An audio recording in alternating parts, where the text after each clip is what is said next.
আমার আলোচনার বিষয়বস্তু হলো জাহান্নামের আযাব থেকে বাঁচার উপায়। কর্মসূচি হলো দুইটা, যা করলে কঠিন আযাব হারাম হয়ে যাবে। আল্লাহ এবং তার রাসূলের প্রতি ঈমান আনতে হবে। আমার ভাইরা, ওই নরবড় দুর্বল ঈমান দিয়ে জান্নাতে যাওয়া যাবে না, জাহান্নামের আযাব থেকে বাঁচা যাবে না। অথবা মুনাফিকি আচরণ দিয়া জাহান্নামের আযাব থেকে বাঁচা যাবে না। শক্ত মজবুত ঈমানদার হওয়া লাগবে। কথা বলেন ঠিক কিনা? মুফাসসিরিনে কেরাম বলেছেন, সাহাবায়ে কেরামের মতো মজবুত ঈমানওয়ালা হওয়া লাগবে।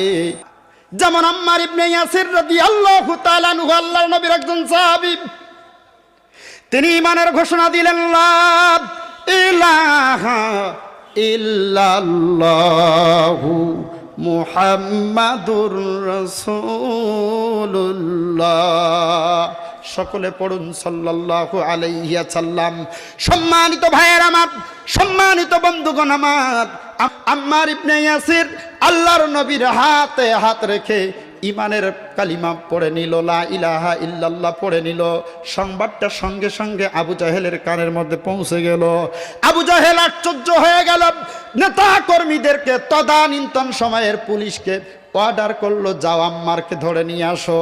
এবার আম্মারকে ধরে নিয়ে আসা হলো, দুইটা হাত বেঁধে দেওয়া হলো। গভীর মনোযোগ চাই প্রাণের বাজানরা।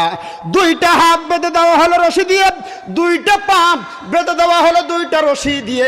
একটা রশি দিয়ে একটা পা, আর একটা রশি দিয়ে আর একটা পা।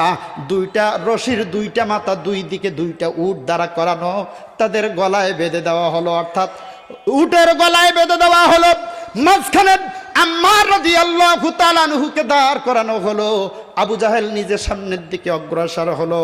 আম্মার রাদিয়াল্লাহু তাআলা আনহুকে ডাক দিয়ে বলেন, আম্মার, শুনেছি তুমি নাকি ঈমানের মালা পরিধান করেছ, শুনেছি তুমি নাকি আল্লাহর নবীর অর্থাৎ আব্দুল্লাহর পুত্র মুহাম্মদ সাল্লাল্লাহু আলাইহি ওয়াসাল্লামের দলভুক্ত হয়েছ, তুমি নাকি মুমিন হয়েছ। কত দূর সত্য। আম্মার রাদিয়াল্লাহু তাআলা আনহুর যখন হাত বাঁধা, দুই পা দিয়ে বাঁধা রশি দিয়ে, অপর দুইটা মাথা দিয়ে দুইটা উটের গলায় বেঁধে দেওয়া, দুই দিকে দুইটা উট দাঁড় করানো, মাঝখানে আম্মার। আমরা হলে ফতোয়া দিয়ে দিতাম জীবন বাঁচার ক্ষেত্রে মিথ্যা কথা কওয়া জায়েজ আছে। ওই সময় আমরা হলে, আমি মৌলবি হলে ফতোয়া দিয়ে দিতাম বিপদের সময় মিথ্যা কথা কওয়া জায়েজ আছে। আম্মার রাদিয়াল্লাহু তাআলা আনহু ডাক দিয়ে বলেন, আবু জাহেল, ও আবু জাহেল, হ্যাঁ যা আপনি শুনেছেন তা সত্য। আমি আমার বাপদাদার ধর্ম বিসর্জন দিয়েছি, ত্যাগ করেছি। আমি আল্লাহর নবীর ধর্ম গ্রহণ করেছি। আমি কালিমার মালা পরিধান করেছি। আমি মুসলিম হয়েছি, মুমিন হয়েছি। জোরে বলেন সুবহানাল্লাহ। সম্মানিত ভাইয়ের আমার, সম্মানিত বন্ধুগণ আমার, তিনি দায়িত্বহীন কণ্ঠে স্বীকার করে নিলেন, হ্যাঁ আমি কালিমার মালা পরিধান করেছি। আবু জাহেল এবার ডাক দিয়ে বলেন, আম্মার, তোমার সামনে দুইটা পথ খোলা। জোরে বলেন কয়টা পথ?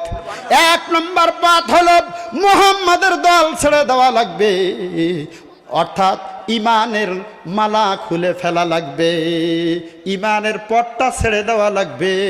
দুই নম্বর পথ হলো, যদি ছেড়ে না দাও, দুই দিকে দুইটা উত্তারা করা দেওয়া হবে, মাঝখান দিয়ে ছিঁড়ে দুই টুকরা হয়ে দুনিয়ার থেকে বিদায় হওয়া লাগবে। জোরে জোরে বলেন না উযুবিল্লাহ। আম্মার রাদিয়াল্লাহু তাআলা আনহু ডাক দিয়ে বলেন, আবু জাহেল রে, ও আবু জাহেল, দুই টুকরা করার ভয় আমারে দেখাও না।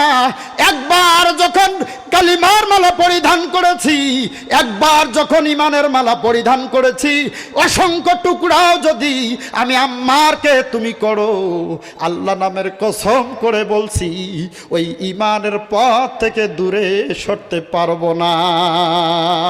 জোরে জোরে বলেন সুবহানাল্লাহ। সঙ্গে সঙ্গে আবু জাহেল ডাক দিয়ে বলেন, দুইটা উট দুই দিকে তারা করায় দাও। দুইটা উট দুই দিকে তারা করায় দেওয়া হলো। আল্লাহর বান্দা দুই দিকে চলে গিয়ে দুই টুকরা হয়ে দুনিয়া থেকে বিদায় গ্রহণ করলো। জীবন দিয়েছেন, আবু জাহেলের কাছে মাথা নত করে নাই। জোরে জোরে বলেন সুবহানাল্লাহ। আমার প্রাণের ভাইয়েরা গভীর ভাবে উপলব্ধি করতে হবে, কারণ তারা জানে জীবনের থেকে ইমানের দাম আমাদের কাছে বেশি। আল্লাহ সুবহানাহু ওয়া তাআলা বলেন, যে বাজারা ঈমান আনয়ন করবে এবং আমলে সালেহ করবে, দুইটা কর্মসূচি, এক নম্বর ঈমান আনবে, দুই নম্বর আমলে সালেহ করবে, তার জন্য জান্নাতুল ফেরদাউস রেডি হয়ে আছে। জোরে বলেন সুবহানাল্লাহ। সম্মানিত ভাইয়েরা, সাহাবায়ে কেরাম জীবন দিয়েছে, বাতিলের কাছে মাথা নত করে নাই। আর আমাদের ঈমানের মাঝে তো ভেজাল। আমার ভাইয়েরা, মুফাসসিরিনে কেরাম বলেছেন, ওই সাহাবায়ে কেরামের মতো ঈমানদার হওয়া লাগবে। প্রিয় ভাইয়েরা, ওলামায়ে কেরাম এখানে বসে আছেন, ভালো করে খেয়াল করবেন। আল্লাহ তাআলা 10 নম্বর আয়াতে কারিমার ভিতরে কাদেরকে সম্বোধন করেছে? কাফিরদেরকে, ফাসিকদেরকে, মুনাফিকদেরকে, সাধারণ কোন মানুষকেও সম্বোধন করেন নাই।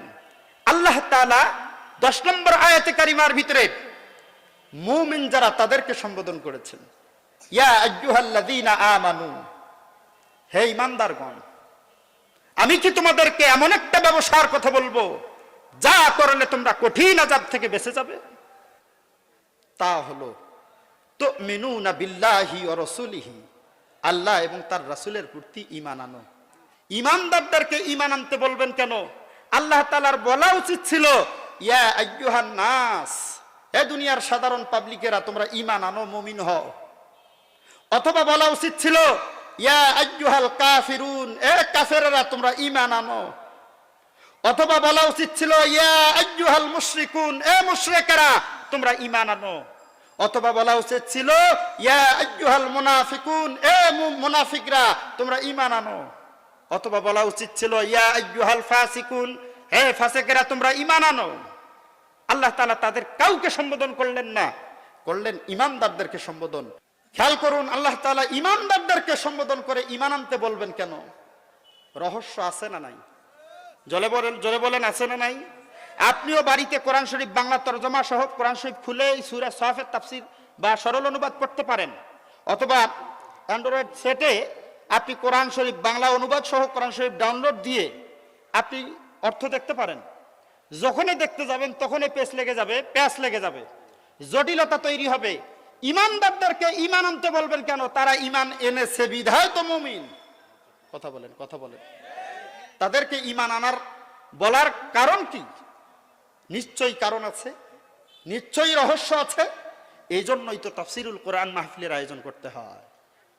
এজন্য কি করতে হয়? তাফসিরের আয়োজন করতে হয়। এই জন্যই তো উলামায়ে কেরামের কাছে যেতে হয়। আল্লাহর নবী এই জন্যই তো বলেছেন, আল উলামা ওয়ারাসাতুল আম্বিয়া, আলেমরা হলো নায়েবে রাসূল। জোরে কান সুবহানাল্লাহ, আর জোরে কান সুবহানাল্লাহ। আপনার উলামায়ে কেরামের কাছে যেতেই হবে, কারণ আপনি ঘরে বসে সমাধান পাবেন না। প্যাঁচ লেগে যাবে, কোরআন থেকে আলোচনা করতে যাবেন, প্যাঁচ লেগে যাবে। প্যাঁচ খুলে দেওয়ার নাম তাফসীর। আবরণ আছে, আবরণ তুলে দেওয়ার নাম তাফসীর। এই জন্য এক শ্রেণীর মানুষ আমাদের সমাজের ভিতরে আছে, হালকায় জিকিরের আয়োজন হলে মাথা ব্যথা করে না, ওয়াজ মাহফিলের আয়োজন করলে তাদের জ্বালা যন্ত্রণা শুরু হয় না, ইসালে সওয়াব করলে জ্বালা যন্ত্রণা শুরু হয় না। যখনই তাফসীরুল কোরআন মাহফিল নাম দেয় তখনই তাদের মাথা ব্যথা শুরু হয়ে যায়। কথা ঠিক কিনা বলেন? কারণ তাদের চরিত্র উন্মোচিত হবে জাতির কাছে। ঠিক না বেঠিক? সম্মানিত ভাইয়েরা আমার, আল্লাহ সুবহানাহু ওয়া তাআলা ঈমানদারদেরকে ঈমান আনার কথা বললেন কেন? রহস্য নিশ্চয়ই আছে। এই মুহূর্তে রহস্যটা উদ্ঘাটন করতে চাই। মুফাসসিরিনে কেরামের মাঝে দুইটা অভিমত আসছে। এক নম্বর অভিমত হলো, এই আয়াত দ্বারা দুর্বল ঈমানদারদেরকে সম্বোধন করা হয়েছে। কোন ঈমানদার? দুর্বল। আর একটা অভিমত এসেছে, এই আয়াত দ্বারা মুনাফিকদেরকে সম্বোধন করা হয়েছে। আমার প্রাণের ভাইরা, মুনাফিকরা দেখতে সর্বদা মুমিনের মতো হয়। কিসের মতো হয়? দেখতে মুমিনের মতো হয়, এই দলিলটাও তো কোরআনুল কারীম থেকে নিতে হবে। আল্লাহ সুবহানাহু ওয়া তাআলা 2 নম্বর সূরা, সূরাটির নাম সূরাতুল বাকারা, আয়াত নম্বর হলো 8। আল্লাহ রাব্বুল আলামিন বলেন, আমিনান নাসি মাইয়াকুলু আমান্না বিল্লাহি ওয়া বিল ইয়াউমিল আখিরি ওয়া মা হুম বিমুমিনিন।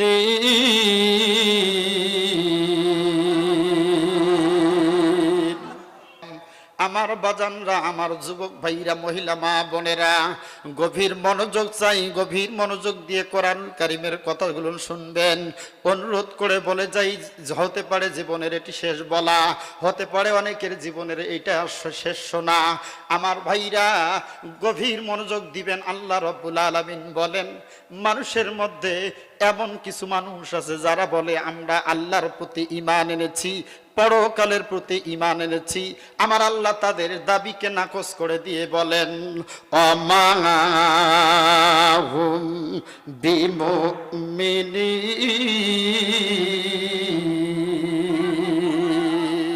এরা যতই দাবিদার হোক না কেন, যতই মুমিনের দাবি করুক না কেন, আল্লাহর প্রতি ঈমানের কথা বলুক না কেন, পরকালের প্রতি ঈমানের কথা বলুক না কেন, আমা হুম বিমুমিনিন, এরা মুমিন নয়, এরা মুমিন নয়। টুপি থাকতে পারে, দাড়ি থাকতে পারে, জুব্বা থাকতে পারে, চরিত্রের ভিতরে নামাজ থাকতে পারে, অন্য অন্য ইবাদত থাকতে পারে, এরা মুমিন নয়, এরা টাটকা মুনাফিক।